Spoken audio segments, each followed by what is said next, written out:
ನೋಡಿರಿ. So question number 1 first ನಾವು ಸ್ವಲ್ಪ ಕ್ವಶನನ್ನು ಅನಲೈಸ್ ಮಾಡೋಣ. ಸುವರ್ಣ ಮತ್ತು ಸುನಂದ ಇಬ್ಬರು ಪಾರ್ಟ್ನರ್ಸು ಬಂದಂಥ ಪ್ರಾಫಿಟ್ ಮತ್ತು ಲಾಸನ್ನು ಈಕ್ವಲ್ ಆಗಿ ಹಂಚ್ಕೊಳ್ತಿದ್ರು. Their balance sheet as on 31st March 2018 was as follows. ಅವ್ರ ಬ್ಯಾಲೆನ್ಸ್ ಶೀಟ್ ಹೇಗಿತ್ತು, ಏನೇನು ಅಸೆಟ್ಸ್ ಇದ್ದು, ಏನೇನು ಲ್ಯಾಬಿಟೀಸ್ ಇದ್ದು ಅದನ್ನೆಲ್ಲ ಕೊಟ್ಟಾನ. ಆಮೇಲೆ ಕೆಳಗಡೆ ಅಡ್ಜಸ್ಟ್ಮೆಂಟ್ ನೋಡ್ರಿ. On the about date the firm was dissolved, ಅಂದರೆ 31st March 2018ಗೆ ಸಂಸ್ಥೆಯನ್ನು ವಿಸರ್ಜನೆ ಮಾಡಿದರು, ಅಂದರೆ ವ್ಯವಹಾರವನ್ನು ಬಂದ್ ಮಾಡಿದರು. The following information is available. ನಿಮಗೆ ಈ ಕೆಳಗಿನ ಮಾಹಿತಿಗಳನ್ನು ನೀಡ್ತಾ ಇದ್ದಾರೆ. ಏನೇನು? ಅಸೆಟ್ಸ್ ರಿಯಲೈಸ್ಡ್ ಆ್ಯಸ್ ಫಾಲೋಸ್ ಅಂತಂದರೆ ಅಸೆಟ್ಸ್ಗಳಿಂದ ಯಾವ್ಯಾವ ಅಸೆಟ್ಸ್ನಿಂದ ಎಷ್ಟೆಷ್ಟು ದುಡ್ಡು ಬಂತು ಅಂತ ಹೇಳ್ತಾ ಇದ್ದಾನೆ. ಏನು ಬಂತು ನೋಡಿರಿ. ಡೆಟರ್ಸ್ದಿಂದ 52,000 ರೂಪಾಯಿ ಬಂತು. ಆ್ಯಕ್ಚುಲಿ ಅದರ ಬುಕ್ ವ್ಯಾಲ್ಯೂ ಎಷ್ಟಿತ್ತು ಅದನ್ನು ಬ್ಯಾಲೆನ್ಸ್ ಶೀಟ್ ಒಳಗೆ ಕೊಟ್ಟಾನ. 52,000 ರೂಪಾಯಿ ಇತ್ತು, ಪೂರ್ತಿ 52,000 ರೂಪಾಯಿ ಬಂತು PDD ಬಿಟ್ಟು. ಸ್ಟಾಕ್ದಿಂದ 39,000 ಬಂತು. ಸ್ಟಾಕ್ ವ್ಯಾಲ್ಯೂ ಎಷ್ಟಿತ್ತು? 40 ಇತ್ತು, 39,000, 1,000 ರೂಪಾಯಿ ಕಡಿಮೆ ಬಂತು. ಆಮೇಲೆ ಮಷಿನರಿ 24,000 ರೂಪಾಯಿ ಅಂತ ಹೇಳ್ತಾ ಇದ್ದಾನೆ, 25 ಇತ್ತು, 24,000 ಬಂತು. ಆಮೇಲೆ ಬಿಲ್ಡಿಂಗ್ 75,000 ರೂಪಾಯಿ ಬಂತು, 81,000 ರೂಪಾಯಿ ಇತ್ತು, 75 ಬಂತು. ಫರ್ನಿಚರ್ 13 ಬಂತು. ಫರ್ನಿಚರ್ ವ್ಯಾಲ್ಯೂ ಎಷ್ಟಿತ್ತು? 15,000 ಇತ್ತು, 13,000 ರೂಪಾಯಿ ಬಂತು. ಸೊ ನಿಮಗೆ ಬ್ಯಾಲೆನ್ಸ್ ಶೀಟ್ ಒಳಗೆ ಬುಕ್ ವ್ಯಾಲ್ಯೂ ಸಿಗ್ತೈತಿ. ಇಲ್ಲಿ ಅವ ಅಡ್ಜಸ್ಟ್ಮೆಂಟ್ ಒಳಗೆ ಏನು ಮಾಡಿರ್ತಾನೆ, ಯಾವ ಆಸ್ತಿಯನ್ನು ಮಾರಾಟ ಮಾಡಿದ ಮೇಲೆ ಎಷ್ಟು ದುಡ್ಡು ಬಂತು ಅಂಥೇಳಿ ಮಾಹಿತಿಯನ್ನು ಕೊಟ್ಟಿರ್ತಾನೆ. ಆಮೇಲೆ ಮತ್ತೇನು ಮಾಹಿತಿ ಕೊಟ್ಟಿರ್ತಾನೆ? ಹೊರಗಿನ ಜವಾಬ್ದಾರಿಗಳು, ಕ್ರೆಡಿಟಾರ್ಸ್ ಇದೆ, ಬ್ಯಾಂಕ್ ಲೋನ್ ಇದೆ, ಅಥವಾ ಬಿಲ್ಸ್ ಪೇಬಲ್ ಇದೆ, ಅವು ಎಷ್ಟು ಪಾವತಿ ಮಾಡಿದ್ವಿ ಆ ಮಾಹಿತಿಯನ್ನು ಕೊಟ್ಟಿರ್ತಾನೆ. ಕೆಲವೊಮ್ಮೆ ಕೊಟ್ಟಿರೋದಿಲ್ಲ. ಕೊಟ್ಟಲಿಲ್ಲರೂ ಸಹ ನಾವು ಹೊರಗಿನ ಜವಾಬ್ದಾರಿಗಳನ್ನು ಕಡ್ಡಾಯವಾಗಿ ಪಾವತಿ ಮಾಡಲೇಬೇಕು. ಕ್ವಶನ್ ಒಳಗೆ ಕೊಟ್ಟಿದ್ದ ಅಂದರೆ ಏನು ಇನ್ಸ್ಟ್ರಕ್ಷನ್ ಕೊಟ್ಟಿರ್ತಾನೆ ಆ ಇನ್ಸ್ಟ್ರಕ್ಷನ್ ಪ್ರಕಾರ ನಾವು ನಡ್ಕೋಬೇಕು. ಏನು ಇನ್ಸ್ಟ್ರಕ್ಷನ್ ಕೊಟ್ಟಿದ್ದಿಲ್ಲ ಅಂತಂದರೆ ಹೊರಗಿನ ಜವಾಬ್ದಾರಿಗಳು ಏನದಾವ ಮೊದಲು ನೋಡ್ಕೋಬೇಕು. ಬಿಲ್ಸ್ ಪೇಬಲ್, ಕ್ರೆಡಿಟಾರ್ಸ್ ಇವು ಹೊರಗಿನ ಜವಾಬ್ದಾರಿಗಳು, ಇವುಗಳನ್ನು ಕಡ್ಡಾಯವಾಗಿ ನಾವು ಪಾವತಿ ಮಾಡಲೇಬೇಕು. ಇದರ ಜೊತೆಗೆ ಮತ್ತೇನು ಮಾಡ್ತಾನಪ್ಪ ಅಂದರೆ ಡೆಸಲ್ಯೂಷನ್ ಎಕ್ಸ್ಪೆನ್ಸಸ್ಗಳನ್ನು ಕೊಟ್ಟಿರ್ತಾನೆ, ವಿಸರ್ಜನೆಯ ಖರ್ಚುಗಳು. ಯಾಕಂದರೆ ಸಂಸ್ಥೆಯನ್ನು ವಿಸರ್ಜನೆ ಮಾಡಬೇಕಾದ್ರೆ ಸ್ವಲ್ಪ ನಾವು ಖರ್ಚನ್ನು ಮಾಡಬೇಕಾಗ್ತೈತಿ. ಇದರ ಸಲುವಾಗಿ ಅಡ್ವರ್ಟೈಸ್ಮೆಂಟ್ ಕೊಡಬೇಕು, ಆಸ್ತಿಗಳನ್ನು ಮಾರಾಟ ಮಾಡಬೇಕಾದ್ರೆ ಬಂದಂಥ ಗ್ರಾಹಕರಿಗೆ ಚಹಾ ಕುಡಿಸ್ಬೇಕು, ಅಥವಾ ಯಾರಾದರೂ ದಲಾಲರು ಅದನ್ನು ತಂದಿದ್ರಂದ್ರೆ ಅವ್ರಿಗೆ ಕಮಿಷನ್ ಕೊಡಬೇಕು. ಇವೆಲ್ಲ ಖರ್ಚಿರ್ತಾವೆ. ಸೊ ಅದಕ್ಕೆ ನಾವೇನು ಕರಿತೀವಿ ಡೆಸಲ್ಯೂಷನ್ ಎಕ್ಸ್ಪೆನ್ಸಸ್ ಅಥವಾ ರಿಯಲೈಸೇಷನ್ ಎಕ್ಸ್ಪೆನ್ಸಸ್ ಅಂತ ಕೊಟ್ಟಿರ್ತಾನೆ. ಅದನ್ನು ಸಹ ನಾವು ಪಾವತಿ ಮಾಡಬೇಕು. ಇಷ್ಟು ಮಾಹಿತಿಯನ್ನು ಕೊಟ್ಟಿರ್ತಾನೆ. ಕೊಟ್ಟು ನಿಮಗೆ realisation account, partners capital account ಮತ್ತು ಬ್ಯಾಂಕ್ ಅಥವಾ ಕ್ಯಾಶ್ ಅಕೌಂಟನ್ನು ತಯಾರು ಮಾಡಿರಿ ಅಂತ ಹೇಳ್ತಾನೆ. ಇಲ್ಲಿ ಬ್ಯಾಲೆನ್ಸ್ ಶೀಟ್ ಬರೋದಿಲ್ಲ. ಯಾಕಂದರೆ in case of dissolution of the partnership firm all the accounts are close. ಎಲ್ಲ ಅಕೌಂಟ್ಸ್ಗಳನ್ನು ಕ್ಲೋಸ್ ಮಾಡಿರ್ತೀವಿ. ಮಾಡಿ ಅದರ ಬ್ಯಾಲೆನ್ಸನ್ನು ನಾವು ರಿಲೇಷನ್ ಅಕೌಂಟಿಗೆ ಟ್ರಾನ್ಸ್ಫರ್ ಮಾಡ್ತೀವಿ. So there is no need of preparing the balance sheet. Balance sheet prepare ಮಾಡುವಂಥ ಅವಶ್ಯಕತೆ ಇಲ್ಲ. ಸೊ ಅದಕ್ಕೆ ನಾವೇನು ಮಾಡಬೇಕು? 3 ಫಾರ್ಮೆಟ್ಸ್ಗಳನ್ನು ಹಾಕ್ಕೋಬೇಕು. ರಿಯಲೈಸೇಷನ್ ಅಕೌಂಟ್, ಬ್ಯಾಂಕ್ ಅಕೌಂಟ್ ಮತ್ತು ಪಾರ್ಟ್ನರ್ಸ್ ಕ್ಯಾಪಿಟಲ್ ಅಕೌಂಟ್. ಮೊಟ್ಟ ಮೊದಲಿಗೆ ಏನು ಮಾಡ್ಕೋಬೇಕಪ್ಪ ಅಂತಂದರೆ ಪಾರ್ಟ್ನರ್ಸ್ ಕ್ಯಾಪಿಟಲ್ ಅಕೌಂಟ್ ಒಳಗೆ ಅವರು ಓಪನಿಂಗ್ ಬ್ಯಾಲೆನ್ಸನ್ನು ಬರ್ಕೋಬೇಕು. ಇಲ್ಲ ಅಂತಂದರೆ ನೀವೇನು ಮಾಡಬೇಕು? ಬ್ಯಾಲೆನ್ಸ್ ಶೀಟ್ ಒಳಗೆ ಪ್ರತಿಯೊಂದು ಐಟಮನ್ನು ಸ್ಟಾರ್ಟ್ ಮಾಡಬೇಕು. ಯಾವ್ಯಾವ ಐಟಮ್ ಎಲ್ಲೆಲ್ಲಿ ಬರ್ತಾವೆ ಅಂತೇಳಿ ನಾನು ಈಗ ಎಕ್ಸ್ಪ್ಲೇನ್ ಮಾಡ್ತೀನಿ ನಿಮಗೆ. ಅದರ ಪ್ರಕಾರ ಅದನ್ನ ಎಂಟ್ರಿ ಮಾಡ್ಕೊತ ಹೋಗ್ಬೋದು. ಹಾಗಾದರೂ ಮಾಡ್ಬೋದು. ಈಗ ಅಸೆಟ್ ಸೈಡ್ ಬರ್ರಿ. Asset side cash at bank 15,000 ಅಂತ ಕೊಟ್ಟ. ಅಂದರೆ ಬ್ಯಾಂಕ್ ಒಳಗೆ 15,000 ರೂಪಾಯಿ ಐತಿ. ನಾವು ಬ್ಯಾಂಕ್ ಅಕೌಂಟ್ ಮೇಂಟೈನ್ ಮಾಡೀವಿ, ಅದನ್ನು ಕ್ಲೋಸ್ ಮಾಡಿಲ್ಲ. ಈ 3 ಅಕೌಂಟ್ ಬಿಟ್ಟು ಉಳಿದೆಲ್ಲ ಅಕೌಂಟ್ಗಳನ್ನು ಕ್ಲೋಸ್ ಮಾಡ್ತೀವಿ. ಕ್ಲೋಸ್ ಮಾಡಿ ಆ ಬ್ಯಾಲೆನ್ಸನ್ನು ರಿಯಲೈಸೇಷನ್ ಅಕೌಂಟಿಗೆ ಟ್ರಾನ್ಸ್ಫರ್ ಮಾಡಿರ್ತೀವಿ. ಸೊ ಬ್ಯಾಂಕ್ ಅಕೌಂಟ್ ನಮ್ಮಲ್ಲಿ ಇದೆ, ಕ್ಲೋಸ್ ಆಗಿಲ್ಲ. ಇದರೊಳಗೆ ಬ್ಯಾಂಕ್ ಬ್ಯಾಲೆನ್ಸ್ ಕೊಡ್ತಾ ಇದ್ದಾನೆ 15,000 ರೂಪಾಯಿ. ಅದನ್ನು ಬ್ಯಾಂಕ್ ಅಕೌಂಟ್ ಒಳಗೆ ನಾವು ಡೆಬಿಟ್ ಸೈಡ್ ತೋರಿಸ್ಬೇಕು. To balance brought down, to balance brought down 15,000 ರೂಪಾಯಿ. ಆಮೇಲೆ ನೆಕ್ಸ್ಟು ಏನು? ಡೆಟರ್ಸ್ ಕೊಟ್ಟಾನ.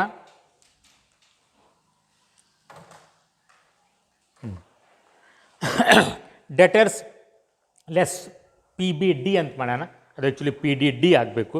ಆಮೇಲೆ stock, furniture, machinery, building, profit and loss account, ಇಷ್ಟು ಕೊಟ್ಟಾನ ಅಸೆಟ್ಸ್. ಓಕೆ. ಸೊ ನೆನಪಿಟ್ಕೊಡ್ರಿ, ಯಾವ ಅಸೆಟ್ಸ್ಗಳನ್ನು ನಾವು ಮಾರಾಟ ಮಾಡಬಹುದು ಅಂಥ ಎಲ್ಲ ಅಸೆಟ್ಸ್ಗಳನ್ನು ನಾವು ಕ್ಲೋಸ್ ಮಾಡಿ, ಆ ಅಕೌಂಟ್ಗಳನ್ನು ಕ್ಲೋಸ್ ಮಾಡಿ ಅದರ ಬ್ಯಾಲೆನ್ಸನ್ನು ರಿಯಲೈಸೇಷನ್ ಅಕೌಂಟಿಗೆ ಟ್ರಾನ್ಸ್ಫರ್ ಮಾಡ್ತೀವಿ. ಒಂದು ಉದಾಹರಣೆ ತೋರಿಸ್ತೀನಿ. ಸಪೋಸ್ ನಮ್ಮ ಕಡೆ ಬಿಲ್ಡಿಂಗ್ ಅಕೌಂಟ್ ಇದೆ ಅಂತ ತಿಳ್ಕೊಡ್ರಿ. ಬಿಲ್ಡಿಂಗ್ ಅಕೌಂಟ್ ಇದರೊಳಗೆ ಬಿಲ್ಡಿಂಗ್ ಎಷ್ಟು ಅಂತ ಹೇಳಿ balance 81,000. So building account debtor to balance brought down 81,000. ಈ ಥರ ನಮ್ಮಲ್ಲಿ ನಮ್ಮ ಪುಸ್ತಕದೊಳಗೆ ಅಕೌಂಟ್ ಇದೆ. ಈಗ ಇದನ್ನು ಕ್ಲೋಸ್ ಮಾಡಬೇಕು. ಯಾಕೆ ಕ್ಲೋಸ್ ಮಾಡಬೇಕು? ಸಂಸ್ಥೆ ವಿಸರ್ಜನೆ ಮಾಡಿದ್ದೀವಿ. ಸೊ ಸಂಸ್ಥೆ ವಿಸರ್ಜನೆ ಮಾಡಿದ್ವಿ ಅಂದರೆ ಈ 3 ಅಕೌಂಟ್ಗಳನ್ನು ಇಟ್ಕೊಂಡು ಉಳಿದೆಲ್ಲ ಅಕೌಂಟ್ಗಳನ್ನು ಕ್ಲೋಸ್ ಮಾಡ್ತೀವಿ. ಸೊ ಅದಕ್ಕಾಗಿ ಉದಾಹರಣೆಗೆ ಬಿಲ್ಡಿಂಗ್ ಅಕೌಂಟ್ ಹೆಂಗೆ ಕ್ಲೋಸ್ ಮಾಡ್ತೀವಿ ನೋಡಿರಿ. ಈಗ ಬಿಲ್ಡಿಂಗ್ ಅಕೌಂಟ್ ಒಳಗೆ opening balance to balance brought down 81,000 rupees ಅಂತೇಳಿ ತೋರಿಸ್ತಾ ಇದೆ. ಈಗ ಈ ಅಕೌಂಟ್ ಕ್ಲೋಸ್ ಮಾಡಬೇಕು. ಹೆಂಗೆ ಕ್ಲೋಸ್ ಮಾಡಬೇಕಂದ್ರೆ ಟೋಟಲ್ ಮಾಡಬೇಕು 81,000, ಎರಡೂ ಸೈಡ್ 81,000, ಹಂಗಾರೆ ಡಿಫ್ರೆನ್ಸ್ ಎಷ್ಟು ಬಂತು 81,000. ಈ ಬ್ಯಾಲೆನ್ಸನ್ನು ರಿಯಲೈಸೇಷನ್ ಅಕೌಂಟಿಗೆ ಟ್ರಾನ್ಸ್ಫರ್ ಮಾಡಬೇಕು. ಸೊ ಅದಕ್ಕಾಗಿ ಬೈ ರಿಯಲೈಸೇಷನ್ ಅಕೌಂಟ್ ಬ್ರ್ಯಾಕೆಟ್ ಒಳಗೆ ಟ್ರಾನ್ಸ್ಫರ್. ಹಂಗಾರೆ ಏನಾಗ್ತದೆ ಜರ್ನಲ್ ಎಂಟ್ರಿ ಏನಾಗ್ತಂದರೆ building account credited by realisation account. ಇದ್ರ ಅರ್ಥ ಬಿಲ್ಡಿಂಗ್ ಅಕೌಂಟ್ ಕ್ರೆಡಿಟ್ ಆಯಿತು, ಹಂಗಾರೆ ರಿಯಲೈಸೇಷನ್ ಅಕೌಂಟ್ ಏನಾಗಬೇಕು ಡೆಬಿಟ್ ಮಾಡಬೇಕು. ಸೊ ಅದರ ಸಲುವಾಗಿ ರಿಯಲೈಸೇಷನ್ ಅಕೌಂಟನ್ನು ಡೆಬಿಟ್ ಮಾಡ್ತೀವಿ. ರಿಯಲೈಸೇಷನ್ ಅಕೌಂಟ್ ಡೆಟರ್ ಟು ಯಾವ ಫಸ್ಟ್ ಅಸೆಟ್ ಯಾವುದೈತಿ ನೋಡಿರಿ. ಈ ಬಿಲ್ಡಿಂಗ್ ಬಿಟ್ಟರೆ ಲಾಸ್ಟಿಗೆ ಐತಿ. ಫಸ್ಟ್ ಅಸೆಟ್ ಯಾವ್ದು? To debtors. To debtors. ಈಗ ಜರ್ನಲ್ ಎಂಟ್ರಿ ಒಳಗೆ ನಾನು ನಿಮ್ಮ ಫಸ್ಟ್ ಜರ್ನಲ್ ಎಂಟ್ರಿಯನ್ನು ಬರ್ಸೀನಿ. For transfer of the assets to the realisation account. Journal entry ಏನರಪ್ಪ ಅಂತಂದರೆ realisation account debtor to each asset account ಅಥವಾ realisation account debtor to assets account individually ಅಂತ ನಾನು ಬರ್ಸೀನಿ. ಅಂದರೆ ಪ್ರತಿಯೊಂದು ರಿಯಲೈಸಬಲ್ ಅಸೆಟ್ಟನ್ನು ಕ್ಲೋಸ್ ಮಾಡಿ, ಆ ಅಕೌಂಟನ್ನು ಕ್ಲೋಸ್ ಮಾಡಿ ಅದರ ಬ್ಯಾಲೆನ್ಸನ್ನು realisation account debit side transfer ಮಾಡಬೇಕು. Except cash. ಕ್ಯಾಶ್ ಇದ್ದರೆ ಟ್ರಾನ್ಸ್ಫರ್ ಮಾಡೋಂಗಿಲ್ಲ. ಕ್ಯಾಶ್ ಎಟ್ ಬ್ಯಾಂಕ್ ಇದ್ದರೂ ಟ್ರಾನ್ಸ್ಫರ್ ಮಾಡೋದಿಲ್ಲ. Profit and loss account balance ಇದ್ದರೆ ಟ್ರಾನ್ಸ್ಫರ್ ಮಾಡೋದಿಲ್ಲ. ಇವು 3 ಬಿಟ್ಟು ಉಳ್ಕಿವು ಎಲ್ಲ ಅಸೆಟ್ಸ್ಗಳನ್ನು ರಿಯಲೈಸೇಷನ್ ಅಕೌಂಟ್ ಡೆಬಿಟ್ ಸೈಡ್ ನಾವು ಟ್ರಾನ್ಸ್ಫರ್ ಮಾಡಬೇಕು. ಈಗ ಇಲ್ಲಿ ನಾವು ಅದರ ಪ್ರಕಾರ ಡೆಟರ್ಸನ್ನು ಇಲ್ಲಿ ಟ್ರಾನ್ಸ್ಫರ್ ಮಾಡಿದ್ವಿ. ಡೆಟರ್ಸ್ ಟ್ರಾನ್ಸ್ಫರ್ ಮಾಡಿದ ನಂತರ ಅಮೌಂಟ್ ಎಷ್ಟು ಬರೀಬೇಕು? ಕನ್ಫ್ಯೂಷನ್. ಇಲ್ಲಿ 55,000 ರೂಪಾಯಿ ಇದೆ, ಲೆಸ್ PDD 3,000 ರೂಪಾಯಿ ಇದೆ, ಔಟರ್ ಕಾಲಮ್ 52,000 ರೂಪಾಯಿ ಇದೆ. ಎಷ್ಟು ನಾವು ರೆಕಾರ್ಡ್ ಮಾಡಬೇಕು? ನೆನಪಿಟ್ಕೊಡ್ರಿ, ಯಾವಾಗಲೂ ಗ್ರಾಸ್ ವ್ಯಾಲ್ಯೂವನ್ನು ಬರಿಬೇಕು. ಹಂಗಾರೆ ಗ್ರಾಸ್ ವ್ಯಾಲ್ಯೂ ಎಷ್ಟೈತಿ? 55,000 ರೂಪಾಯಿ. 55,000 ರೂಪಾಯಿ ನಾವು ಇಲ್ಲಿ ಬರಿಬೇಕು. ಹಾಗಾದರೆ ಆ 3,000 ರೂಪಾಯಿ PBD ಏನು ಮಾಡಬೇಕು? ನೆನಪಿಟ್ಕೋಬೇಕು, ಅದನ್ನು ಅಪೋಸಿಟ್ ಸೈಡ್ ಅಥವಾ ಕ್ರೆಡಿಟ್ ಸೈಡ್ ತೋರಿಸ್ಬೇಕು. ಹೇಗೆ ತೋರಿಸ್ಬೇಕು? By PBD. ಅದು ಆ್ಯಕ್ಚುಲಿ PDD ಮಾಡಬೇಕು. Provision for doubtful debt. ಎಷ್ಟೈತದು? 3,000 ರೂಪಾಯಿ. ಸೊ ಈ ಒಂದು ಸಮಸ್ಯೆ ಬರೆದು ಡೆಟರ್ಸಿಗೆ ಮಾತ್ರ ನೆನಪಿಟ್ಕೊ. ಉಳಿದು ಯಾವ ಅಸೆಟ್ಸಿಗೂ ಗ್ರಾಸ್ ವ್ಯಾಲ್ಯೂ ನೆಟ್ ವ್ಯಾಲ್ಯೂ ಸಾಮಾನ್ಯವಾಗಿ ಇರೋದಿಲ್ಲ. ಡೆಟರ್ಸ್ ಇದ್ದಾಗ ಡೆಟರ್ಸ್ ಲೆಸ್ ಇದು ಪ್ರಾವಿಷನ್ ಫಾರ್ ಡೌಟ್ಫುಲ್ ಡೆಟ್ ಅಂತ ಕೊಟ್ಟಿರ್ತಾನೆ. ಸೊ ಅವಾಗ ಏನು ಮಾಡಬೇಕು? ಗ್ರಾಸ್ ವ್ಯಾಲ್ಯೂ ಡೆಬಿಟ್ ಸೈಡ್ ಬರೀಬೇಕು, ಆ PDDಯನ್ನು ಕ್ರೆಡಿಟ್ ಸೈಡ್ ಬರ್ಕೋಬೇಕು. ಇದು ಒಂದು ಆತ್ರೆ. ನೆಕ್ಸ್ಟು ಏನರಪ್ಪ? ಸ್ಟಾಕ್. ಸೊ ಇದನ್ನು ಸಹ ರಿಯಲೈಸೇಷನ್ ಅಕೌಂಟಿಗೆ ಟ್ರಾನ್ಸ್ಫರ್ ಮಾಡ್ತೀವಿ by closing the stock account. So ಅದಕ್ಕಾಗಿ ಟು ಸ್ಟಾಕ್ ಅಕೌಂಟ್ ಎಷ್ಟು? 40,000. ಅದರ ನಂತರ ಸ್ಟಾಕ್ ಆದ ನಂತರ ಫರ್ನಿಚರ್. ಟು ಫರ್ನಿಚರ್ ಎಷ್ಟೈತ್ರಿ ಅಮೌಂಟು? 15,000 to furniture. ಆಮೇಲೆ ನೆಕ್ಸ್ಟ್ ರೀ ಮಷಿನರಿ 25,000 ಟು ಮಷಿನರಿ 25,000. ನಂತರ ಬಿಲ್ಡಿಂಗ್ಸ್ ಎಷ್ಟು? 81,000 ಟು ಬಿಲ್ಡಿಂಗ್ಸ್ 81,000. ಇನ್ನು ಪ್ರಾಫಿಟ್ ಆ್ಯಂಡ್ ಲಾಸ್ ಅಕೌಂಟ್ ಇದು ಟ್ರಾನ್ಸ್ಫರ್ ಮಾಡೋಂಗಿಲ್ಲ ಅಂತ ನಾನು ಹೇಳಿದ್ವಿ. ಇದು ರಿಯಲೈಸೇಷನ್ ಅಕೌಂಟಿಗೆ ಟ್ರಾನ್ಸ್ಫರ್ ಮಾಡೋದಿಲ್ಲ. ನಾವು ಅಡ್ಮಿಷನ್ ಮತ್ತು ರಿಟೈರ್ಮೆಂಟ್ ಒಳಗೆ ಏನು ಮಾಡ್ತಿದ್ವಿ? ಅದನ್ನು ಪಾರ್ಟ್ನರ್ಸಿಗೆ ಹಂಚ್ತಿದ್ವಿ. ಇಲ್ಲಿಯೂ ಸಹ ನಾವು ಅದನ್ನು ಪಾರ್ಟ್ನರ್ಸಿಗೆ ಹಂಚಬೇಕು. ಓಕೆ.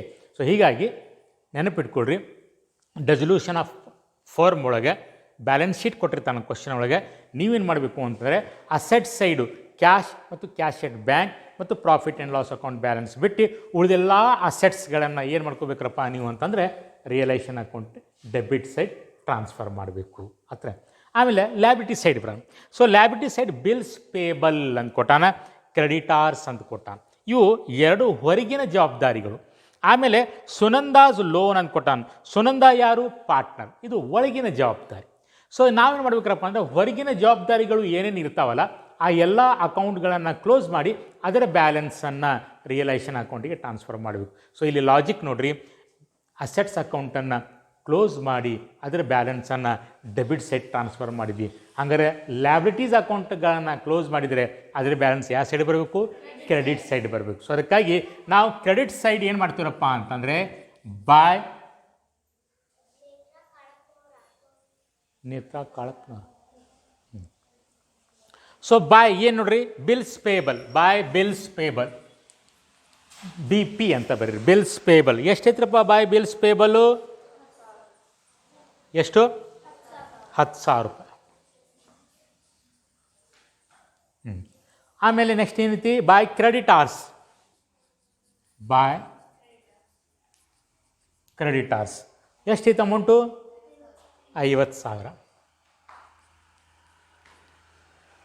ಆತ್ರ ಕೇವಲ ಹೊರಗಿನ ಜವಾಬ್ದಾರಿಗಳು ಮಾತ್ರ. ಇನ್ನೊಂದು ಜವಾಬ್ದಾರಿ ಐತಿ, ಯಾವುದು?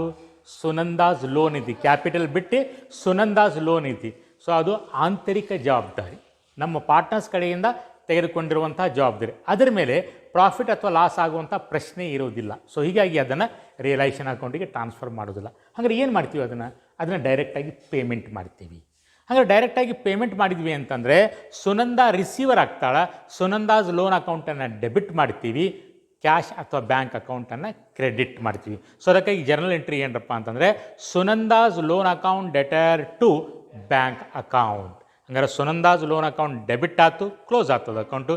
ಬ್ಯಾಂಕ್ ಅಕೌಂಟ್ ಏನಾಯ್ತು? ಕ್ರೆಡಿಟ್ ಆಯ್ತು. ಸೊ ಅದರ ಸಲುವಾಗಿ ಬ್ಯಾಂಕ್ ಅಕೌಂಟನ್ನು ಕ್ರೆಡಿಟ್ ಮಾಡಬೇಕು. ಈಗ ಎಲ್ಲಿ ಬರಿಬೇಕು ಅದು ಒಂದು.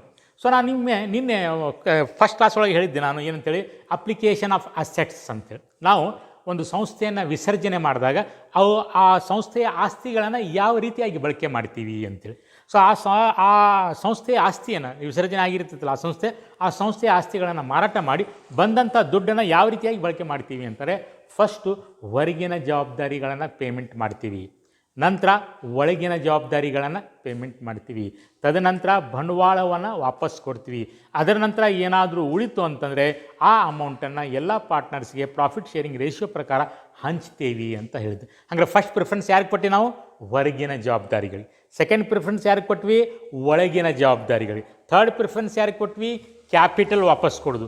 ನಾಲ್ಕನೇದು ಯಾವುದ್ರಪ್ಪ ಅಂದರೆ ಏನಾದರೂ ಉಳಿದ್ರೆ ದುಡ್ಡನ್ನು ಪಾರ್ಟ್ನರ್ಸಿಗೆ ಹಂಚೋದು. ಹಾಗಾದ್ರೆ ಫಸ್ಟ್ ಪ್ರಿಫರೆನ್ಸ್ ಹೊರಗಿನ ಜವಾಬ್ದಾರಿ. ಸೊ ಅದಕ್ಕಾಗಿ ಪೇಮೆಂಟ್ ಸೈಡ್ ಯಾವಾಗಲೂ ಹೊರಗಿನ ಜವಾಬ್ದಾರಿ ಪೇಮೆಂಟ್ ಮಾಡಿದ್ದನ್ನು ತೋರಿಸ್ಬೇಕು. ಆಮೇಲೆ ಸೆಕೆಂಡ್ ಯಾರಿಗೆ? ಪಾರ್ಟ್ನರ್ಸ್ ಲೋನ್, ಆಂತರಿಕ ಜವಾಬ್ದಾರಿ, ಅದನ್ನು ಪೇಮೆಂಟ್ ಮಾಡಿದ್ದನ್ನು ತೋರಿಸ್ಬೇಕು. ಸೊ ಅದಕ್ಕಾಗಿ ನೀವೇನು ಮಾಡಬೇಕು? ಈ ಥರ ನಿಮಗೆ ಸುನಂದಾಸ್ ಲೋನ್ ಅಂಥೇಳಿ ಇತ್ತು ಅಂತಂದರೆ ಇಲ್ಲಿ ಸ್ವಲ್ಪ ಜಾಗ ಬಿಡ್ಕೋಬೇಕು. 2-3 ಲೈನ್ ಜಾಗ ಬಿಟ್ಕೊಂಡು ಇಲ್ಲಿ ಬರಿಬೇಕು. ಯಾಕಂದರೆ ಇದು ರ್ಯಾಂಕ್ ಎಷ್ಟನೇದು? ಇದು ಸೆಕೆಂಡ್ ರ್ಯಾಂಕ್ ಇರೋದು, ಹೌದಲ್ಲ? ಸೊ ಆ್ಯಕ್ಚುಲಿ ಇದು ಆಮೇಲೆ ನಾವು ಬರಿಬೇಕು. ನಾವು ಮರಿತೀವಿ ಅಂತೇಳಿ ನಾನು ಈಗ ಬರೆಯಕತ್ತೇನೆ. ಇದನ್ನು ಆಮೇಲೆ ಬರಿಬೇಕು ಲಾಸ್ಟಿಗೆ. ಯಾರಿಗೆ? ಆ ಹೊರಗಿನ ಜವಾಬ್ದಾರಿಗಳನ್ನು ಪೇಮೆಂಟ್ ಮಾಡಿದ ನಂತರ ಇದನ್ನು ಬರಿಬೇಕು. ಆದರೆ ನಾವು ಮರಿಬಾರ್ದು ಅಂಥೇಳಿ ನಾನು ಈಗ ಏನು ಮಾಡ್ತಾ ಇದ್ದೀನಿ? ಬರಿತಾ ಇದ್ದೀನಿ. ನೀವೇನು ಮಾಡಬೇಕು? ಯಾವಾಗಲೂ 2-3 ಲೈನನ್ನು ಬಿಟ್ಕೊಂಡು ಇಲ್ಲಿ ಬಾಯ್ ಸುನಂದಾ ಲೋನ್ ಅಕೌಂಟ್, ಬಾಯ್ ಸುನಂದಾಸ್ ಲೋನ್ ಅಕೌಂಟ್. ಎಷ್ಟೈತ್ರಪ್ಪ ಅಮೌಂಟ್? ಅದು 25,000 ರೂಪಾಯಿ. ಆ ನಂತರ ಏನಂತ ನೋಡ್ರಿ, ರಿಸರ್ವ್ ಫಂಡ್. ಅಡ್ಮಿಷನ್ ಮತ್ತು ರಿಟೈರ್ಮೆಂಟ್ ಒಳಗೆ ರಿಸರ್ವ್ ಫಂಡ್ ಏನು ಮಾಡ್ತಿದ್ವಿ? ಪಾರ್ಟ್ನರ್ಸ್ಗೆ ಹಂಚ್ತೀವಿ. ಇಲ್ಲಿನೂ ಪಾರ್ಟ್ನರ್ಸ್ಗೆ ಹಂಚಿಬಿಡಬೇಕು. ಆಮೇಲೆ ಕ್ಯಾಪಿಟಲ್. ಸೊ ಅಲ್ಲಿ ನಾವು ಏನು ಮಾಡ್ತಿದ್ವಿ ರೀ? ಪಾರ್ಟ್ನರ್ಸ್ ಕ್ಯಾಪಿಟಲ್ ಅಕೌಂಟ್ ಒಳಗೆ ಅವ್ರ ಓಪನಿಂಗ್ ಬ್ಯಾಲೆನ್ಸನ್ನು ಬರ್ಕೊತಿದ್ವಿ. ಸೊ ಇಲ್ಲಿ ನಾವು ಓಪನಿಂಗ್ ಬ್ಯಾಲೆನ್ಸ್ ಬರ್ಕೊಳ್ಳೋಣ. ಫಸ್ಟಿಗೆ by balance brought down. Suvarna ಎಷ್ಟೈತೆ ಹೇಳ್ರಿ? 60,000, 70,000, 80,000 ಓಪನಿಂಗ್ ಬ್ಯಾಲೆನ್ಸ್ ಬರ್ಕೊಂಡ್ವಿ. ಆಮೇಲೆ ರಿಸರ್ವ್ ಏನು ಮಾಡ್ತೀವಿ ನಾವು? ಅಲ್ಲಿ ಅಡ್ಮಿಷನ್ ಒಳಗೆ ಹಂಚ್ತೀವಿ. ಇಲ್ಲಿ ಸಹ ಹಂಚಬೇಕು. ಬಾಯ್ ರಿಸರ್ವ್ ಫಂಡ್. ರೇಷಿಯೋ ಏನೈತಿ? ಈಕ್ವಲ್ ಐತಿ, ಹೌಲ್ಲ? ಅಮೌಂಟ್ ಎಷ್ಟೈತೆ ಹಂಗಾರೆ? 15,000 ಅಂದರೆ ಟೋಟಲ್ 15 ಐತಿ. ಹಂಗಾರೆ 7,500 7,500 7,500. ಆಮೇಲೆ ಇನ್ನೊಂದು ಐಟಮ್ ಬಿಟ್ಟು ನೋಡ್ರಿ, ಯಾವುದು? Asset side profit and loss account balance. So ಅದನ್ನು ಸಹ ನಾವು ಪಾರ್ಟ್ನರ್ಸಿಗೆ ಹಂಚಬೇಕು. ಡೆಬಿಟ್ ಮಾಡಬೇಕು, ಕ್ರೆಡಿಟ್ ಮಾಡಬೇಕು? ಡೆಬಿಟ್ ಮಾಡಬೇಕು, ನೆನಪಿಟ್ಕೋಬೇಕು. ಲ್ಯಾಬಿಲಿಟಿ ಸೈಡ್ ಇದ್ದರೆ ಅದು ಪ್ರಾಫಿಟ್, ಕ್ರೆಡಿಟ್ ಮಾಡಬೇಕು. ಅಸೆಟ್ ಸೈಡ್ ಬಂದರೆ ಅದು ಲಾಸು, ನಾವು ಡೆಬಿಟ್ ಮಾಡಬೇಕು. ಸೊ ಅದಕ್ಕಾಗಿ 2P&L ಅಕೌಂಟ್, 2P&L ಅಕೌಂಟ್. ಎಷ್ಟಿತ್ತು ನೋಡ್ರಿ ಅಮೌಂಟು? 12 ಅಂದರೆ ಎಷ್ಟು ಬಂತು? 6,000. ಈಗ ಹೇಳ್ರಿ ನಮಗೆ, ಯಾವುದಾದ್ರೂ ಐಟಮ್ ಬ್ಯಾಲೆನ್ಸ್ ಶೀಟ್ ಒಳಗೆ ಉಳಿತು ಯಾವುದಾದ್ರೂ ಐಟಮ್ ಬಿಟ್ಟೇವೆ ನೋಡಿರಿ, ಎಲ್ಲ ಐಟಮ್ ನಾವು ಕ್ಲಿಯರ್ ಮಾಡಿದ್ವಿ. ಬ್ಯಾಲೆನ್ಸ್ ಶೀಟ್ ಒಳಗೆ ಯಾವ ಐಟಮ್ ಬಿಟ್ಟಿಲ್ಲ ಅದಲ್ಲ. ಸೊ ಎಲ್ಲ ಐಟಮ್ಸ್ಗಳನ್ನು ಕ್ಲಿಯರ್ ಮಾಡಿದ ನಂತರ ಇಷ್ಟಿದು ಫಸ್ಟ್ ಸ್ಟೆಪ್. ಇದು ಭಾರಿ ಈಸಿ ಐತೆ ನೋಡಿರಿ. ಇದಕ್ಕೆ ನಾನು ಹೇಳಿದ್ದೆ ರೆಸಲ್ಯೂಷನ್ ಕ್ವಶನ್ ಒಟ್ಟು ನೀವು ಬಿಡಬಾರ್ದು ಪರೀಕ್ಷೆ ಒಳಗೆ. ಫಸ್ಟಿಗೆ ಅದನ್ನ ಬಿಡಿಸಿರು ಪರವಾಗಿಲ್ಲ, ಪ್ರಾಕ್ಟಿಕಲ್ ಆದ ತಕ್ಷಣ ರೆಸಲ್ಯೂಷನ್ನೇ ಬಿಡಿಸ್ರಿ, ಯಾಕಂದರೆ ಈಸಿ ಇರ್ತೈತಿ. ಫಸ್ಟ್ ಸ್ಟೆಪ್ ಏನರಪ್ಪ ಅಂತಂದರೆ ಬ್ಯಾಲೆನ್ಸ್ ಶೀಟ್ ನೋಡಿ ಅದರ ಬ್ಯಾಲೆನ್ಸನ್ನು ಎಲ್ಲೆಲ್ಲಿ ಬರ್ತಾವೆ ತೋರಿಸ್ಕೊಂಡು ಬಿಡೋದು. ಎಲ್ಲ ಅಸೆಟ್ಸು ಡೆಬಿಟ್ ಸೈಡ್ ಬರ್ತಾವೆ, ಎಕ್ಸೆಪ್ಟ್ ಯಾವುದು ಬಿಟ್ಟು cash at bank, cash in hand, P&L account ಬಿಟ್ಟು ಉಳಿದೆಲ್ಲ ಅಸೆಟ್ಸು ಈ ಕಡೆ. ಡೆಟರ್ಸ್ ಬರೆಯುವಾಗ ನೆನಪಿಟ್ಕೋಬೇಕು, ಗ್ರಾಸ್ ವ್ಯಾಲ್ಯೂ ಬರೀಬೇಕು, ಆ PDDಯನ್ನು ಅಪೋಸಿಟ್ ಸೈಡ್ ಬರೀಬೇಕು, ಉಳಿದಿದ್ದೆಲ್ಲ ಆ್ಯಸ್ ಇಟ್ ಈಸ್ ಬರೀತೀವಿ. ಆಮೇಲೆ ಎಲ್ಲ ಲ್ಯಾಬಿಟೀಸ್ಗಳನ್ನು, ಹೊರಗಿನ ಲ್ಯಾಬಿಟೀಸ್ಗಳನ್ನು ಏನು ಮಾಡಬೇಕು, ಕ್ರೆಡಿಟ್ ಸೈಡ್ ಬರೀಬೇಕು. ಆಮೇಲೆ ಬ್ಯಾಂಕ್ ಅಥವಾ ಕ್ಯಾಶ್ ಅಕೌಂಟ್ ಕೊಟ್ಟಿರ್ತಾನೆ ಅದರ ಓಪನಿಂಗ್ ಬ್ಯಾಲೆನ್ಸನ್ನು ಟು ಬ್ಯಾಲೆನ್ಸ್ ಬ್ರಾಡ್ ಡೌನ್ ಅಂತ ಬರ್ಕೋಬೇಕು. ಆಮೇಲೆ ಪಾರ್ಟ್ನರ್ಸ್ ಲೋನ್ ಏನಾದರೂ ಇತ್ತು ಅಂತಂದರೆ ಸ್ವಲ್ಪ ಜಾಗ ಬಿಟ್ಟು ಬೈ ಪಾರ್ಟ್ನರ್ಸ್ ಲೋನ್ ಅಕೌಂಟ್ ಅಂತ ಬರೆದು ಅದು ಅಮೌಂಟನ್ನು ಬರ್ಕೋಬೇಕು. ಪಾರ್ಟ್ನರ್ಸ್ ಕ್ಯಾಪಿಟಲ್ ಅಕೌಂಟ್ ಒಳಗೆ ಓಪನಿಂಗ್ ಬ್ಯಾಲೆನ್ಸ್ ಆಫ್ ದಿ ಕ್ಯಾಪಿಟಲ್ನ ಬರಬೇಕು, ರಿಸರ್ವ್ ಇದ್ದರೆ ರಿಸರ್ವನ್ನು ಹಂಚಬೇಕು, P&L ಅಕೌಂಟ್ ಬ್ಯಾಲೆನ್ಸ್ ಪ್ರಾಫಿಟ್ ಇದ್ದರೆ ಕ್ರೆಡಿಟ್ ಸೈಡ್ ಬರಬೇಕು, ಲಾಸ್ ಇದ್ದರೆ ಡೆಬಿಟ್ ಸೈಡ್ ಬರಬೇಕು. ಇದು ಫಸ್ಟ್ ಸ್ಟೆಪ್. ಓಕೆ, ಅರ್ಧ ಪ್ರಾಬ್ಲಮ್ ಸಾಲ್ವ್ ಮಾಡ್ದಂಗೆ ಆಯ್ತು ನೀವು. ಇನ್ನು ಅರ್ಧ ಏನರಪ್ಪ ಅಂತಂದರೆ ಈ ಎಲ್ಲ ಆಸ್ತಿಗಳನ್ನು ಮಾರಾಟ ಮಾಡಿ ದುಡ್ಡು ಬಂದಿದ್ದಾವ ಅಂತ ಹೇಳ, ಹೌದಲ್ಲ? ಯಾವ ಆಸ್ತಿಯಿಂದ ಎಷ್ಟು ದುಡ್ಡು ಬಂತು. ಈಗ ಫಾರ್ ಎಕ್ಸಾಂಪಲ್ ಬಿಲ್ಡಿಂಗನ್ನು ಮಾರಾಟ ಮಾಡಿದರೆ ಎಷ್ಟು ಬಂತು ದುಡ್ಡು? 75,000 ರೂಪಾಯಿ ಕ್ಯಾಶ್ ಬಂತು. ಅವಾಗ ಜರ್ನಲ್ ಎಂಟ್ರಿ ಏನು? ಬಿಲ್ಡಿಂಗ್ ಮಾರಾಟ ಮಾಡಿ 75,000 ರೂಪಾಯಿ ಕ್ಯಾಶ್ ಬಂದರೆ ಜರ್ನಲ್ ಎಂಟ್ರಿ ಏನು? Cash account debtor to building account, ಹೌದಲ್ಲ? Cash account debtor to building account. ಎರಡು ಆಸ್ತಿ, ಒಂದು ಆಸ್ತಿ ಒಳಗೆ ಬರ್ತಾ ಇದೆ, ಒಂದು ಆಸ್ತಿ ಹೊರಗೆ ಹೋಗ್ತಾ ಇದೆ. So cash account debtor to building account. ಆದರೆ ನಮ್ಮಲ್ಲಿ ಕ್ಯಾಶ್ ಅಕೌಂಟ್ ಇಲ್ಲ, ಬ್ಯಾಂಕ್ ಅಕೌಂಟ್ ಇದೆ. ಸೊ ಅದರ ಸಲುವಾಗಿ ನಾವೇನು ಮಾಡಬೇಕು, ಕ್ಯಾಶ್ ಬದಲಾಗಿ ಬ್ಯಾಂಕ್ ಅಕೌಂಟ್ ಅಂತ ಮಾಡಬೇಕು. ಹಂಗಾರೆ ಜರ್ನಲ್ ಎಂಟ್ರಿ ಏನಾಯ್ತು? Bank account debtor to building account ಆದ್ರೆ. ಈಗ ಬಿಲ್ಡಿಂಗ್ ಅಕೌಂಟ್ ಇನ್ನು ಓಪನ್ ಆಯಿತು ಅಥವಾ ಕ್ಲೋಸ್ ಆಗೈತಿ? ಐತೆ, ಓಪನ್ ಐತೆ. ಈ 3 ಅಕೌಂಟ್ ಬಿಟ್ಟು ಯಾವ ಅಕೌಂಟು ಇಲ್ಲ, ಇಲ್ಲ ಎಲ್ಲ ಕ್ಲೋಸ್ ಆಗಿದೆ. ಹಂಗಾರೆ ಈಗ ನೀವು ಕ್ಯಾಶ್ ಅಕೌಂಟ್ ಅಥವಾ bank account debtor to building account ಅಂತ ಹೇಳಾಕ್ತೀರಿ ಜರ್ನಲ್ ಎಂಟ್ರಿ. ಬ್ಯಾಂಕ್ ಅಕೌಂಟ್ ಒಳಗೆ ತೋರಿಸ್ರಿ ಏನಂತೇಳಿ, bank account debtor to building account ಅಂತೇಳಿ. ಹಂಗಾರೆ ಈಗ ಬಿಲ್ಡಿಂಗ್ ಅಕೌಂಟ್ ಕ್ರೆಡಿಟ್ ಮಾಡಬೇಕು. ನಿಮ್ಮ ಕಡೆ ಬಿಲ್ಡಿಂಗ್ ಅಕೌಂಟ್ ಐತಿ? ಇಲ್ಲ. ಹಂಗಾರೆ ಎಲ್ಲಿ ಕ್ರೆಡಿಟ್ ಮಾಡ್ತೀರಿ? ತಪ್ಪಾಗ್ತಿತ್ತು, ಹೌದಲ್ಲ? ಸೊ ಅದರ ಸಲುವಾಗಿ ಏನು ಮಾಡ್ತೀರಪ್ಪ ಅಂತಂದರೆ, whenever assets are sold on dissolution of the firm, ಸಂಸ್ಥೆಯನ್ನು ವಿಸರ್ಜನೆ ಮಾಡಿದಾಗ ಯಾವುದೇ ಅಸೆಟ್ಟನ್ನು ಸೇಲ್ ಮಾಡಿದರೆ ಜರ್ನಲ್ ಎಂಟ್ರಿ ಏನಾಗ್ತಿತ್ತಪ್ಪ ಅಂತಂದರೆ bank account debtor to realisation account. ಯಾಕಂದರೆ ಅವು ಎಲ್ಲ ಎಲ್ಲಿಗೆ ಟ್ರಾನ್ಸ್ಫರ್ ಆಗ್ಯಾವ? ರಿಯಲೈಸೇಷನ್ ಅಕೌಂಟಿಗೆ ಟ್ರಾನ್ಸ್ಫರ್ ಆಗ್ಯಾವ. ಸೊ ಅದಕ್ಕಾಗಿ ಟು ರಿಯಲೈಸೇಷನ್ ಅಕೌಂಟ್ ಬರ್ಕೊಡು, ರಿಯಲೈಸೇಷನ್ ಅಕೌಂಟ್. ಈಗ ಒಂದೇ ಅಸೆಟ್ ಮಾರಿಲ್ಲ, ನಾವು ಭಾಳಷ್ಟು ಅಸೆಟ್ ಮಾರಿ, ಹೋದಲ್ಲ? ಎಲ್ಲ ಪಟ್ಟಿ ಮಾಡೋಣ. ಈಗಿನ ಯಾವ್ಯಾವ್ದು ಹೇಳ್ರಿ, ಎಷ್ಟು ಬಂದಾವ? ಫಸ್ಟ್ ಯಾವ್ದು? ಡೆಟರ್ಸ್. ಎಷ್ಟು ಬಂತು? 52,000. ಇನ್ನರ್ ಕಾಲಮ್ ಬರ್ರಿ. ನೆಕ್ಸ್ಟು ಸ್ಟಾಕ್ ಎಷ್ಟು ಬಂತು? 39,000. ನೆಕ್ಸ್ಟು ಮಷಿನರಿ ಎಷ್ಟು ಬಂತು?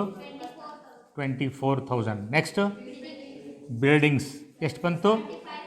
75,000. ನೆಕ್ಸ್ಟು ಫರ್ನಿಚರ್ ಎಷ್ಟು? 13 13 13,000. ಎಷ್ಟು ಅಸೆಟ್ ಅದು ನೋಡ್ರಿ? 1 2 3 4 5 ಇಲ್ಲ, ಇರೋದಾವೆ ನೋಡ್ರಿ. 1 2 3 4 5 5 ಮಾರಾಟ ಮಾಡೀವಿ. ಕೆಲವೊಂದು ಅಸೆಟ್ಸಿನ ವ್ಯಾಲ್ಯೂ ಕೊಟ್ಟಿರಂಗಿಲ್ಲ. ಸೊ ಆವಾಗ ಏನು ಮಾಡಬೇಕಂತ ಮುಂದೆ ನೋಡ ಅಂತ. ಓಕೆ, ಸೊ 5 ಅಸೆಟ್ಸ್ ಇದ್ದು 5 ಅಸೆಟ್ಸ್ಗಳನ್ನು ಮಾರಾಟ ಮಾಡಿದ್ವಿ. ಸೊ ಅದಕ್ಕೆ ಜರ್ನಲ್ ಎಂಟ್ರಿ ಏನು ಮಾಡಿದ್ವಿ? Bank account debtor to realisation account. ಇದನ್ನು ಟೋಟಲ್ ಮಾಡಿರಿ. ಎಷ್ಟಾಯ್ತು ನೋಡ್ರಿ?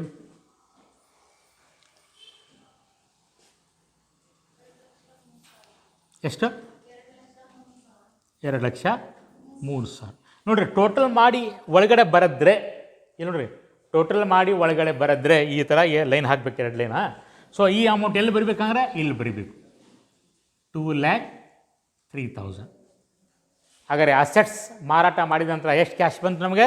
2,03,000 ಬಂತು. ಕ್ಯಾಶ್ ಬಂದ ತಕ್ಷಣ ಏನು ಮಾಡ್ಬೇಕಂತ ಹೇಳ್ತೀನಿ ನಾನು? ಪೇಮೆಂಟ್ ಮಾಡಬೇಕು, ಹೌದಲ್ಲ? ಫಸ್ಟ್ ಯಾರಿಗೆ ಪೇಮೆಂಟ್ ಮಾಡಬೇಕು? ಹೊರಗಿನ ಜವಾಬ್ದಾರಿಗಳಿಗೆ ಪೇಮೆಂಟ್ ಮಾಡಬೇಕು. ಅದನ್ನು ಇಲ್ಲಿ ತೋರಿಸ್ಬೇಕು. ಓಕೆ, ಅದಕ್ಕೂ ಮೊದಲು ಇಲ್ಲಿ ಜರ್ನಲ್ ಎಂಟ್ರಿ ಏನಾಗೈತಿ? Bank account debtor to realisation account. Bank account debit ಆಗಿತ್ತು. ಹಂಗಾರೆ ಯಾವ ಅಕೌಂಟ್ ಕ್ರೆಡಿಟ್ ಆಗೈತಿ? ಹೇಳ್ರಿ.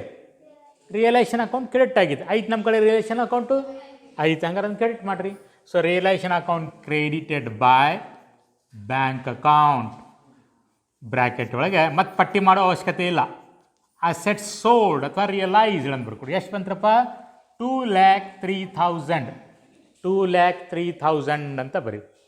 ಅರ್ಥ ಆಯ್ತು? ಈ ಕಂಪ್ಲೀಟ್ ಆದದು. ಗೊತ್ತಿಲ್ಲ ಅಂದರೆ ಅರ್ಧ ಆಗಿತ್ತು ಅದು. ಓಕೆ, ಯಾಕಂದರೆ ಎರಡು ಅಕೌಂಟ್ ನಮ್ಮ ಕಡೆ ಅದಾವೆ. ಬ್ಯಾಂಕ್ ಅಕೌಂಟ್ ಡೆಬಿಟ್ ಮಾಡಿದ್ವಿ, ರಿಲೇಷನ್ ಅಕೌಂಟ್ ಐತಿ, ರಿಲೇಷನ್ ಅಕೌಂಟ್ ಕ್ರೆಡಿಟ್ ಮಾಡಬೇಕು, ಸೊ ಕೈ ಕ್ರೆಡಿಟ್ ಮಾಡಿದ್ವಿ. ಮತ್ತು ಇಲ್ಲಿ ಪಟ್ಟಿ ಮಾಡೋ ಅವಶ್ಯಕತೆ ಇಲ್ಲ, ಇಲ್ಲಿ ಮಾಡಿದ್ದೈತಿ. ಯಾವುದಾದ್ರೂ ಒಂದು ಕಡೆ ಮಾಡಿಕೊಂಡ್ರೆ ಸಾಕು. ಆಮೇಲೆ ನೆಕ್ಸ್ಟ್ ಏನಾಯ್ತು ನೋಡ್ರಿ, ಕ್ರೆಡಿಟಾರ್ಸ್ ಮತ್ತು ಬಿಲ್ಸ್ ಪೇಬಲ್. ಹೊರಗಿನ ಜವಾಬ್ದಾರಿಗಳು ಇವು ಎರಡು. ಯಾವುದು? ಬಿಲ್ಸ್ ಪೇಬಲ್ ಮತ್ತು ಕ್ರೆಡಿಟಾರ್ಸ್. ಇವುಗಳನ್ನು ಪಾವತಿ ಮಾಡೀವಿ ಅಂತ ಹೇಳ್ತಾನೆ. ಹೆಂಗೆ ಪಾವತಿ ಮಾಡೀವಿ? ಎಟ್ 5% ಡಿಸ್ಕೌಂಟ್ ಪಾವತಿ ಮಾಡೀವಿ, ಆದರೆ 5% ಲೆಸ್, 5% ಡಿಸ್ಕೌಂಟ್ ತೊಗೊಂಡಿವಿ. ಹಾಗಾದ್ರೆ ಕ್ರೆಡಿಟಾರ್ಸ್ ಮತ್ತು ಬಿಲ್ಸ್ ಪೇಬಲ್ ಪೇಮೆಂಟ್ ಮಾಡಿದರೆ ಜರ್ನಲ್ ಎಂಟ್ರಿ ಏನಾಗ್ತೈತಿ? ಕ್ಯಾಶ್ ಹೊರಗೆ ಹೋತು.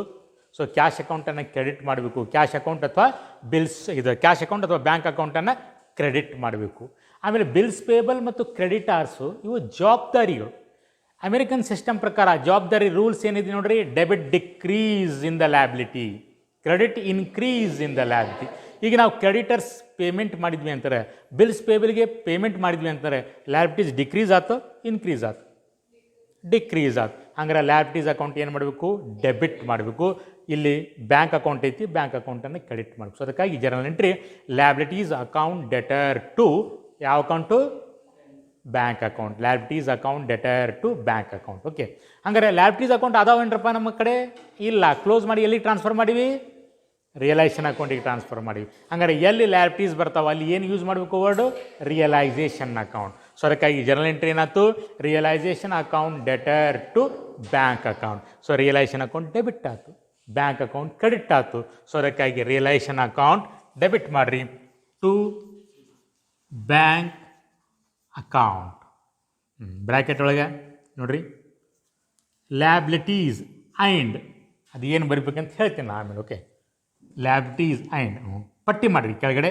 ಕ್ರೆಡಿಟಾರ್ಸ್, ಕ್ರೆಡಿಟಾರ್ಸ್ ಎಷ್ಟು ಕೊಡ್ದಿತ್ತು ನೋಡ್ರಪ್ಪ ಅಮೌಂಟು? 50,000. ಆದರೆ ಪೂರ್ತಿ 50,000 ರೂಪಾಯಿ ಕೊಟ್ಟಿರಿ ನೀವು. ಎಷ್ಟು ಕಡಿಮೆ ಕೊಟ್ಟಿರಿ? 5% ಕಡಿಮೆ ಕೊಟ್ಟಿರಿ. ಹಂಗಾರೆ ಎಷ್ಟು ಕಡಿಮೆ ಆಯ್ತು? 2,500 ರೂಪಾಯಿ ಕಡಿಮೆ ಆಯ್ತು. ಹೌದಲ್ಲ? ಹಂಗಾರೆ ಎಷ್ಟು ಪೇಮೆಂಟ್ ಮಾಡ್ದಂಗೆ ಆಯ್ತು? 47,500.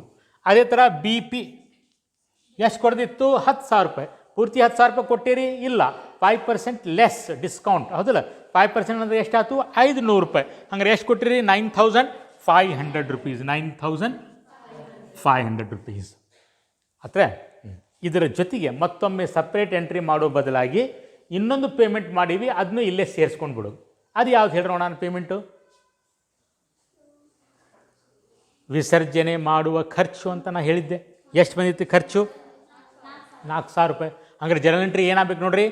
ವಿಸರ್ಜನಾ ಖರ್ಚು ಅಥವಾ dissolution expenses account debtor to bank account ಅಥವಾ ಕ್ಯಾಶ್ ಅಕೌಂಟ್ ಅಂತ ಆಗಬೇಕು. ಆದರೆ ನಮ್ಮ ಕಡೆ ಡೆಸಲ್ಯೂಷನ್ ಎಕ್ಸ್ಪೆನ್ಸಸ್ ಅಕೌಂಟ್ ಅಂತ ಐತಿ. ಇದ್ದವ ಅಕೌಂಟ್ ಎಲ್ಲ ಕ್ಲೋಸ್ ಮಾಡಿ ಮತ್ತೊಂದು ಹೊಸ ಅಕೌಂಟ್ ಓಪನ್ ಮಾಡೋ ಅವಶ್ಯಕತೆ ಇಲ್ಲ. ಹಂಗಾರೆ ಡೆಸಲ್ಯೂಷನ್ ಎಕ್ಸ್ಪೆನ್ಸಸ್ ಬದಲಾಗಿ ಯಾವ ಅಕೌಂಟ್ ತೊಗೋಬೇಕು? Realisation account. So realisation account debtor to bank account. ಹೌದಲ್ಲ? So realisation account debtor to bank account. ಇಲ್ಲಿ ಪಟ್ಟಿ ಸೇರಿಸ್ಬಿಟ್ರಿ ಏನಂತೇಳಿ? ಡೆಸಲ್ಯೂಷನ್ ಎಕ್ಸ್ಪೆನ್ಸ್. ಎಷ್ಟು ಅಮೌಂಟ್ ಅದು? 4,000. 4,000. ಸೊ ಹಂಗಾರೆ ಇಲ್ಲಿ ಏನು ಬರಬೇಕು ನೋಡ್ರಿ? ಲ್ಯಾಬಿಲಿಟೀಸ್ ಆ್ಯಂಡ್ ಡೆಸಲ್ಯೂಷನ್ ಎಕ್ಸ್ಪೆನ್ಸಸ್ ಪೇಯ್ಡ್ ಅಂತ ಬರೀಬೇಕು. ಟೋಟಲ್ ಎಷ್ಟಾಯ್ತು ನೋಡ್ರಿ? 52,000. ಇಲ್ಲಿ ಟೋಟಲ್ ಬರ್ಕೊಡ್ರಿ. 61,000. 61. ನೋಡ್ರಿ, ಒಳಗಡೆ ಟೋಟಲ್ ಬರ್ಕೊಂಡ್ರೆ ಹಿಂಗೆ 2 ಲೈನ್ ಹಾಕಬೇಕು.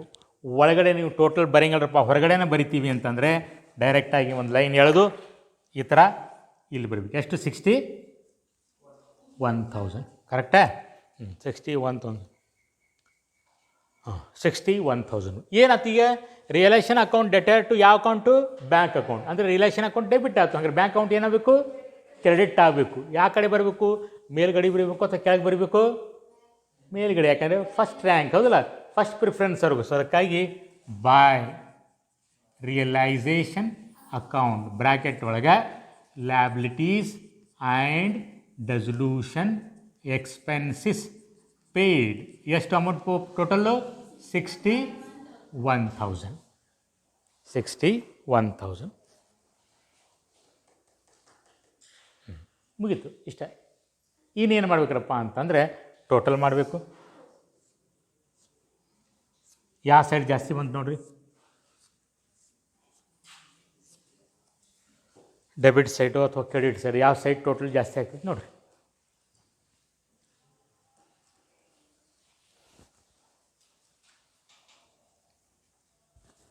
ಫಾಸ್ಟ್ ಜಲ್ದಿ. ಡೆಬಿಟ್ ಸೈಡ್ ಜಾಸ್ತಿ ಬಂದರೆ ಎಷ್ಟು? ಕರೆಕ್ಟ. ಏನು ಮಾಡಬೇಕು, ಒಬ್ಬರು ಡೆಬಿಟ್ಟು ಒಬ್ಬರು ಕ್ರೆಡಿಟ್ ಮಾಡಿಬಿಡ್ಬೇಕು. 2,70,000 2,77,000 2,77,000 ಡಿಫ್ರೆನ್ಸ್ ಎಷ್ಟು ಬಂತು ರೀ? 11,000 ರೂಪಾಯಿ ಬಂತು. 11,000 ರೂಪಾಯಿ.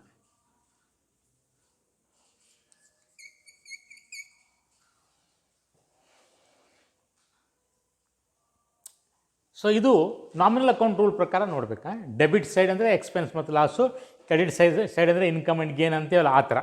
ಸೊ ಇಲ್ಲಿ ಬ್ಯಾಲೆನ್ಸು ಡೆಬಿಟ್ ಸೈಡ್ ಜಾಸ್ತಿ ಆಗಿತ್ತು. ಹಂಗಾರೆ ಈ ಬ್ಯಾಲೆನ್ಸಿಗೆ ನಾವು ಡೆಬಿಟ್ ಬ್ಯಾಲೆನ್ಸ್ ಅಂತೀವಿ. ಹಂಗಾರೆ ಡೆಬಿಟ್ ಬ್ಯಾಲೆನ್ಸ್ ಅಂದರೆ ಇದು ಲಾಸ್. ಇದು ಈ ಲಾಸನ್ನು ಪಾರ್ಟ್ನರ್ಸಿಗೆ ಟ್ರಾನ್ಸ್ಫರ್ ಮಾಡಬೇಕು. ಅವರು ಪ್ರಾಫಿಟ್ ಶೇರಿಂಗ್ ರೇಷಿಯೋ ಪ್ರಕಾರ ಈಕ್ವಲ್ ಐತಿ. ಸೊ ಏನು ಬರೀಬೇಕು, ಬೈ ಪಾರ್ಟ್ನರ್ಸ್ ಅಥವಾ all partners capital account bracket ಒಳಗೆ net loss on realisation, not revaluation. ಅಲ್ಲಿ ನಾವು ಏನು ಬರಿತಿದ್ವಿ, ರಿವ್ಯಾಲ್ಯೂಯೇಷನ್ ಅಂತ ಬರಿತಿದ್ವಿ. ಇಲ್ಲಿ ನೆಟ್ ಲಾಸ್ ಆನ್ ರಿಯಲೈಸೇಷನ್. ಹೆಸರು ಏನು ಹೇಳ್ರಿ? ಸುವರ್ಣ ಮತ್ತು ಸುನಂದ. ಈಕ್ವಲ್ ಅಂತಂದರೆ 5,500 ಟೋಟಲ್ ಮಾಡಿದರೆ 11,000.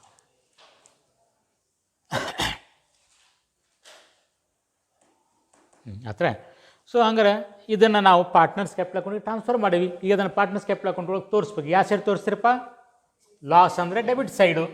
ಟು ರಿಯಲೈಸೇಷನ್ ಅಕೌಂಟ್ ಬ್ರ್ಯಾಕೆಟ್ ಒಳಗೆ ನೆಟ್ ಲಾಸ್ ಆನ್ ರಿಯಲೈಸೇಷನ್. 5,500 5,500. ಇನ್ನು ಪಾರ್ಟ್ನರ್ಸ್ ಕ್ಯಾಪಿಟಲ್ ಅಕೌಂಟನ್ನು ಕ್ಲೋಸ್ ಮಾಡಬೇಕು.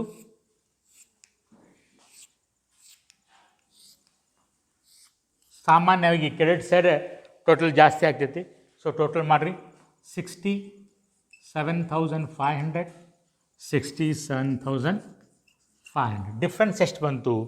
ಅದರೊಳಗೆ 11,500 ರೂಪಾಯಿ ತೆಗಿ.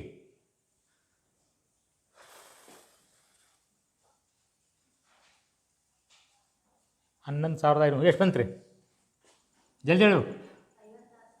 56,000. ಆಮೇಲೆ ಇಲ್ಲಿ 87,500 87,500 ಎಷ್ಟು ಬಂತು ನೋಡಿರಿ. ಅದರೊಳಗೆ 11,500 ತೆಗೀರಿ. ಕರೆಕ್ಟಾ? 76,000 ಕರೆಕ್ಟ್ರೆ? ಹಾಂ ನೋಡಿರಿ. ಮತ್ತು ಇದು ಏನು ನೋಡಿರಿ, ಸಂಸ್ಥೆ ಮುಚ್ಚೇವಿ, ವ್ಯವಹಾರ ಬಂದ್ ಮಾಡಿದ್ದೀವಿ, ಎಲ್ಲ ಆಸ್ತಿ ಮಾರಾಟ ಮಾಡಿದ್ವಿ. ಮಾರಾಟ ಮಾಡಿದ ನಂತರ ದುಡ್ಡು ಬಂತು, ಅದರಿಂದ ಹೊರಗಿನ ಜವಾಬ್ದಾರಿ ತೀರಿಸಿ ಒಳಗಿನ ಜವಾಬ್ದಾರಿ ಪಾರ್ಟ್ನರ್ ಲೋನ್ ವಾಪಸ್ ಮಾಡಿದ್ವಿ. ಎಲ್ಲಿತ್ತು ನೋಡಿರಿ, ಇಲ್ಲಿ ಹೊರಗಿನ ಜವಾಬ್ದಾರಿ 61,000 ರೂಪಾಯಿ ಪಾವತಿ ಮಾಡಿದ್ವಿ. ಪಾರ್ಟ್ನರ್ಸ್ ಲೋನ್ ಆಂತರಿಕ ಜವಾಬ್ದಾರಿ ಅದನ್ನು ಪಾವತಿ ಮಾಡಿದ್ವಿ. ನಂತರ ಯಾರು ಪಾವತಿ ಮಾಡೋದು? ಬಂಡವಾಳ ವಾಪಸ್ ಕೊಡೋದು. ಹಂಗಾರೆ ಬಂಡವಾಳ ವಾಪಸ್ ಕೊಡೋದು ಅಂದರೆ ಎಷ್ಟೆಷ್ಟು ಐತಿ ಬಂಡವಾಳ ವಾಪಸ್ ಕೊಡೋದು? ಸುವರ್ಣದು 56,000 ರೂಪಾಯಿ ವಾಪಸ್ ಕೊಡಬೇಕು. ಸುನಂದಾದು 76,000 ರೂಪಾಯಿ ವಾಪಸ್ ಕೊಡಬೇಕು. ನಿಮಗೆ ಕ್ವಶನ್ ಯಾವ ರೀತಿಯಾಗಿ ಫ್ರೇಮ್ ಮಾಡಿರ್ತಾರೆ ಅಂತಂದರೆ ಇಷ್ಟ ಅಮೌಂಟ್ ಉಳಿಬೇಕಲ್ಲಿ, ಆ ಥರ ಕ್ವಶನ್ ಫ್ರೇಮ್ ಮಾಡಿರ್ತಾರೆ. ಸೊ ಹೀಗಾಗಿ ನೀವು ಏನು ಇದ್ರ ಬಗ್ಗೆ ವಿಚಾರ ಮಾಡುವಂಥ ಅವಶ್ಯಕತೆ ಇಲ್ಲ. ಡೈರೆಕ್ಟಾಗಿ ಇದಕ್ಕೆ ಏನಂತ ಬರೀಬೇಕು? To bank account. To bank account. ಹಂಗಾರೆ ಕ್ಯಾಪಿಟಲ್ ಅಕೌಂಟ್ ಡೆಬಿಟ್ ಆಯಿತು, ಬ್ಯಾಂಕ್ ಅಕೌಂಟ್ ಕ್ರೆಡಿಟ್ ಮಾಡಬೇಕು. So bank account credited by partners capital account. Suvarna ₹56,000. ಆಮೇಲೆ ಸುನಂದ ಎಷ್ಟು? 76,000. ಇನ್ನು ಎರಡೂ ಸೈಡ್ ಟೋಟಲ್ ಮಾಡಿದರೆ ಸೇಮ್ ಅಮೌಂಟ್ ಬರಬೇಕು. 2,18,000 ಬರಬೇಕು. ಬರ್ತೈತಿ ಇಲ್ಲಿ ನೋಡ್ರಿ ಮೊದಲು. ಎಷ್ಟು ದುಡ್ಡು ಬಂತು ಅಷ್ಟೇ ದುಡ್ಡು ಹೋಗಿರಬೇಕು. ಇದು ರಿಸಿಪ್ಟ್ ಸೈಡು, ಇದು ಪೇಮೆಂಟ್ ಸೈಡ್. ಮಾಡಪ್ಪ ವಿರಿತ್ ಮಟ್ಟ. ಮಾತಿ ಎಷ್ಟು ಬಂತು ನೋಡು. 218 ಬಂತ ಇಲ್ಲಿ ನೋಡು. ಬರ್ತೈತ್ರೆ 2,18,000. ಇದ್ರಾಗ ಏನಾದರೂ ಡೌಟ್ಸ್ ಇದ್ದರೆ ಕೇಳ್ಕೊಂಡ್ಬಿಡ್ರಿ. ಫಸ್ಟ್ ಕ್ವಶನ್ ಆಗಿರೋದ್ರಿಂದ ಏನಾದರೂ ಡೌಟ್ಸ್ ಇದ್ದರೆ ಕೇಳ್ರಿ. ಆಮೇಲೆ ನಾವು ಸೆಕೆಂಡ್ ಕ್ವಶನ್ಗೆ ಹೋಗೋಣ ಅಂತ. Okay,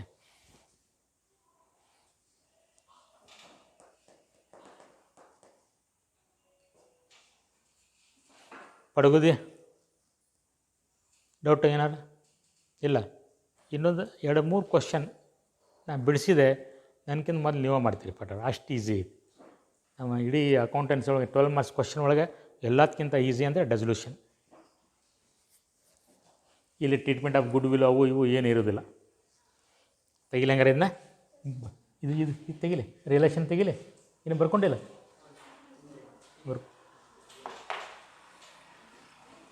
question number 2.